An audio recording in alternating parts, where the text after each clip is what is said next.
My name is Leo. I'm an MLBB esports talent, mainly working for international events and MPL Philippines. In this video, we're going to be running through the MPL Philippines Season 16 rosters and seeing how I think they'll perform in the upcoming season. If you enjoy the content I churn out on a regular basis, please consider liking this video, commenting down below, sharing your thoughts, and subscribing to my channel. And follow me on my social media at LeoCastsPH. Let's dig in to part 1 of these rosters. Let's start with Twisted Minds Philippines. They kept relatively mum for the better part of the past couple of months after what happened in the playoffs, which again was still pretty amazing. The fact that they broke through as a new team. There was only so much we could expect from Coach Bonchan, Coach Eson, and the ragtag squad that they were able to cobble together pre-season 15. But now in season 16, they took a very direct approach to making stars. Folks, this is 4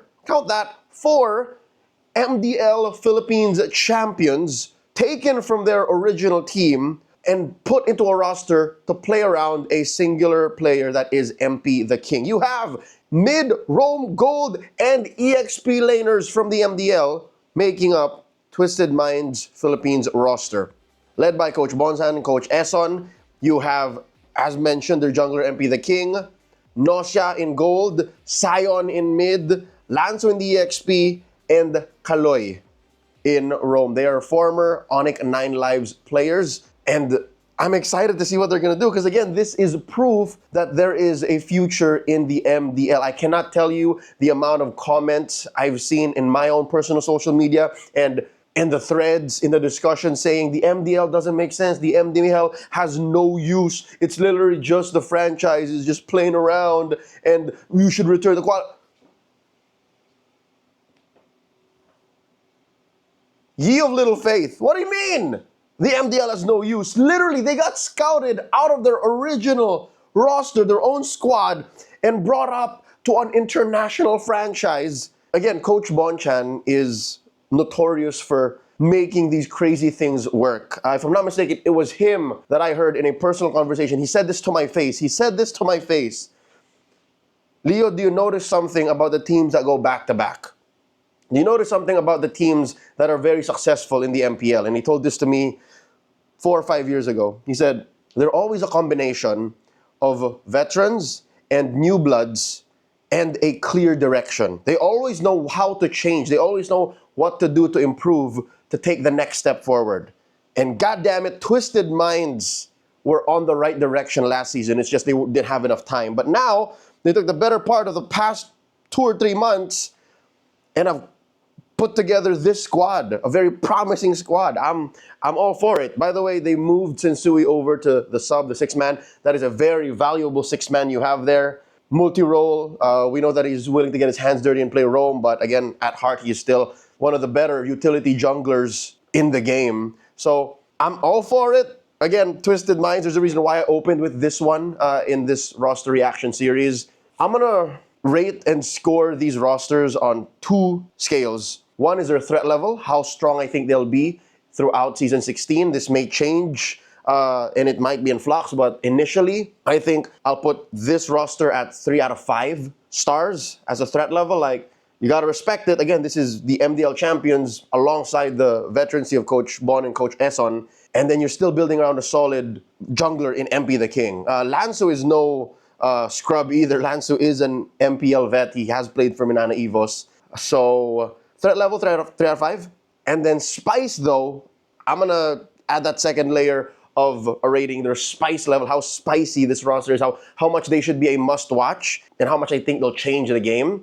I'll say 5 out of 5. Again, this is a dream come true. This is who you want to be if you put your heart and soul into MLBB and grind for, a handful of years. Very important that this succeeds, or at least this has a solid outcome, because this is what proves to everyone, even the doubters, that there is a legit way to becoming a pro. It's not gatekept by just the franchise league, all right? So 3 out of 5 threat level, 5 out of 5 spice. Let's move on to the next roster.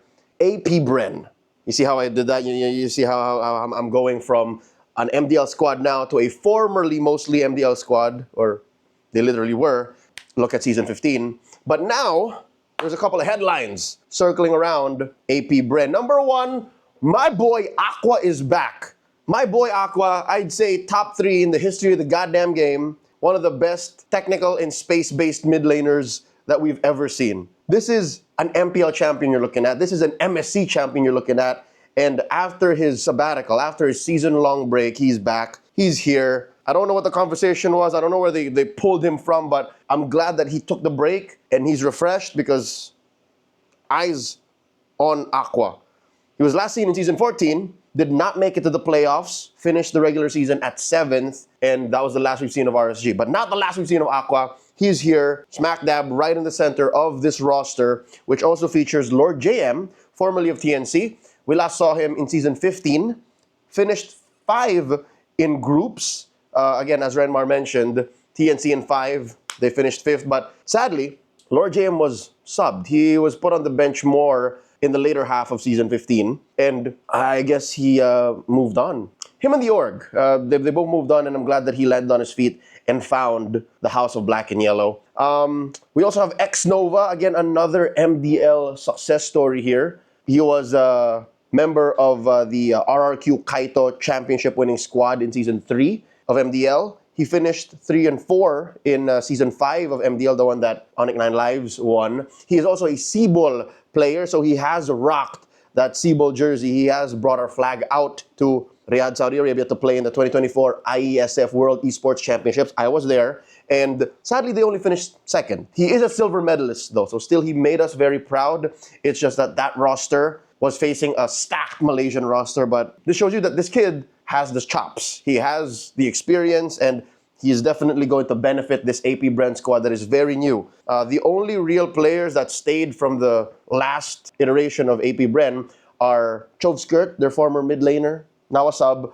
As you would, because again, I love Chove Skirt. Definitely showed some potential in season 15, but come on, Aqua comes out of a hiatus, Aqua comes back, you gotta put him on the main. So Chove Skirt is still here, and then their gold and jungle duo in Shizo, Silent Kid, and James Panks. Talking about James Panks, his moniker, his nickname, the little portmanteau dubbed onto him by the MDL talents at the time when he was playing there, was the man of a million moves. I'm thinking we need to be a little bit more patient with the man with a million moves. Again, that's a million friggin' moves. He can't just whip it all out, especially in his debut. So maybe now we see a good chunk of those million moves. Maybe now we see 200K moves. I don't know. Like, I would like to at least see some diversity and some grit. I'd like to see something new from James Panks. And again, he's going to be forced to shine now. He's going to be forced to bring that out more, whether it be in character, out when he's talking and repping for AP Bren, or in game when he's facing off against the best in the league in this esport.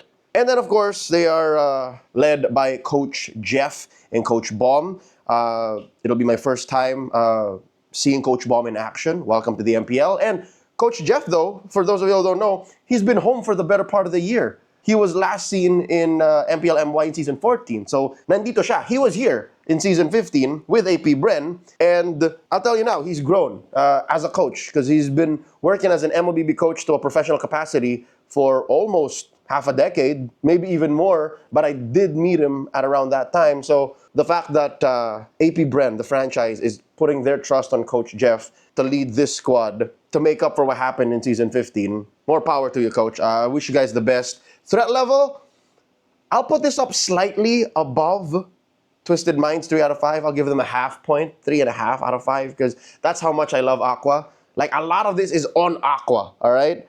But that aside, I would put them at mid because I don't know exactly how Lord James would meld with Shizo, James Panks, X Nova. And yeah, still X Nova is carrying that kind of responsibility to show that the MDL did work for him or did work as a system to supplement the main league, the MPL, with new talents. So yeah, 3.5 out of 5 for threat level. And then Spice, I'd say 4 out of 5. You know, it takes a lot of guts to get someone out of hiatus. I don't know if Aqua considered ever retiring or it really was just a break. Again, we never heard from him. We never hear him.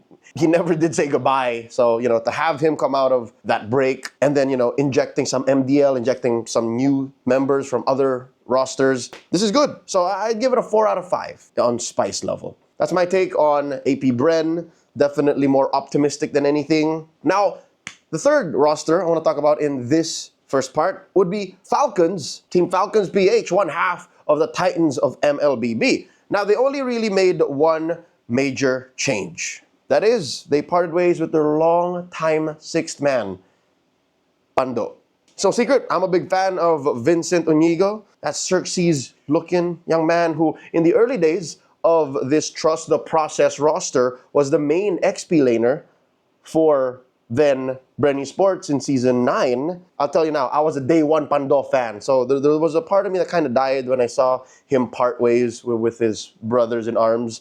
But again, according to interviews, it was an amicable and agreeable separation between him and Falcons PH. And he's moving on to other priorities. So again, more power, bro. I'm so proud of you. I'm so happy with what you have achieved with the squad, for the squad. But they're moving on, and boy, oh boy, what an acquisition. This is how you leave a pair of boots empty, and boy, oh boy, they are a huge pair of boots. I mean, I don't even know how to step into Pandora's boots, man. He's been with them all throughout. I'll tell you now, this is how you do it. You grab the MDL Season 3 champion, regular season MVP, Seabowl 2024 IESF silver medalist, Ferds. All right? And you put him into that squad with no changes whatsoever, and you call it a day. I do not see this roster not finishing any lower than third or fourth in Season 16. I don't know how. That's why they're the Titans, bro. That's why they're the Titans. They somehow find a way for the past 2 to 3 years still be in the top 3 or 4 of any major event. Well, they missed out on MSC, but you know what I mean? In MPL PH, all roads pass through Team Falcons PH, and this is them. Folks, in case you haven't been introduced, Super Marco in gold, Flap TZ in the EXP lane, Kyle TZ in the jungle, Few in mid, and of course, Ogwen in Rome. They only have one coach right now, it's Coach Treb, but I don't think they need anyone else alongside the fact, but this is the squad again. I call them the best pure athletes in the game, and they still are. Boy, oh boy, they still are, and nothing changed with this squad. Again, their page says it best. Once you've reached the top, nothing ever feels the same. So they're still hungry for that. So I don't know, Season 16. Season 16, how do we close this off, man? I'll tell you now, threat level, almost at full. 4.5 out of 5. 4.5 out of 5. There's only one more team that can actually top that, at least for the first half of our video series. And we'll get to that in just a bit. But for Spice, I'll keep it at mid. You know, it's a little bit of, how do you replace Pando? Well, you get Fergs. He's also an XP laner. He's the perfect way to fill in what was missing and still be original, be creative. So 3 out of 5 Spice, because again, that might just be being biased, because I love this squad. Again, other folks might give it, you know, a lower Spice level, but I'll say 3 out of 5. I'm still going to very much watch him, and I'm going to enjoy my time keeping my eyes on Team Falcons PH, one half of the Titans of MLBB. And I can't talk about one half of the Titans without talking about the other. Let's close this first part off with Team Liquid Philippines. The current reigning MSC 2025 at EWC champions, the defending champions of MPL Philippines Season 15. A majority of this roster were also the M4 world champions. And in case you didn't know, they have been fighting on the MSC stage for 3 years straight. And no one noticed. 2023, 2024, 2025, they've been there. They were always there. And here they are, they didn't change a single thing. Coach RC is still their head coach. Perks, or Perksiva, is still their sixth man. And then you have the main five, which is the best of the best in every single lane in MLBB esports in the whole goddamn world. If you are new to MLBB esports, you watch the roster reveal, you have the dulcet tones of Mirko run you through, and he'll tell you. You believe every single thing that man says because he had to consult a lot of us Filipino talent, say, what were the monikers again for the Liquid boys? And we had to run it by him. Liquid event, and you will understand. They're defending champions for a reason, and because of that, threat level, 5 out of 5. No question. Threat level, 5 out of 5. If I could go to 6, go to 7, that's the threat level I'm going to give them, but there can only be a max of 5. I made the scale. Woe is me. Spice, though, I think I'll give this squad 4 out of 5. All right? Why? Leo, why? You ask. If I give it any lower than a 3, that means I'm looking at this roster and saying that's mid. You don't have to watch them. It's going to be the same goddamn thing. They're going to win season 16 again. No. If I gave them higher than 4 or closer to 5, I'm just glazing. That would mean I'm just a diehard Cavalry fanboy, which part of me is, but I think I'll give them a 4 out of 5. I'll give this roster a 4 out of 5 mainly because I want to see how the experiment of not changing anything works out. I want to see if this squad with so much momentum can run with that momentum and crash through any and all obstacles throughout season 16, because you've already seen the rosters. You've seen how some of them changed so much, and then you've seen how some of them changed very little. Again, prime example of the latter is their co-titans of MLBB. Nothing changed in Falcon. So I want to see how Liquid runs away with this, and I actually wish them all the best in the world. I want to see a team go back-to-back again and maybe run through the golden road. I would like to see them stampede through MLBB and finish the game, because that'll be the next big question, right? Because I think we're past the point of what happens if the Philippines keeps winning. Oh, MLBB continues. But what if a singular team keeps winning and the same 5-6 dudes dominate the game? Does the game keep going on? Blacklist International a few years ago tried to break the code. I wonder if Team Liquid Philippines can do the same and break the laws of gravity and stampede on through the skies, stampede on to space, stampede on through the galaxy that is MLBB Esports. They start here. This is where they take off. This is the launch pad for that historic event, if it does happen. That's my take on the first half of rosters here in MPL Philippines for season 16. Let me know in the comments below what you think of these first 4 teams. We talked about Twisted Minds, AP Bren, Falcons PH, and Team Liquid PH. Let me know in the comments below what you think about these 4 rosters and if you agree or disagree with my threat and spice levels. And I'll see you in the next video. Like and subscribe if you enjoyed this, and follow me on socials. I'll see y'all in part 2.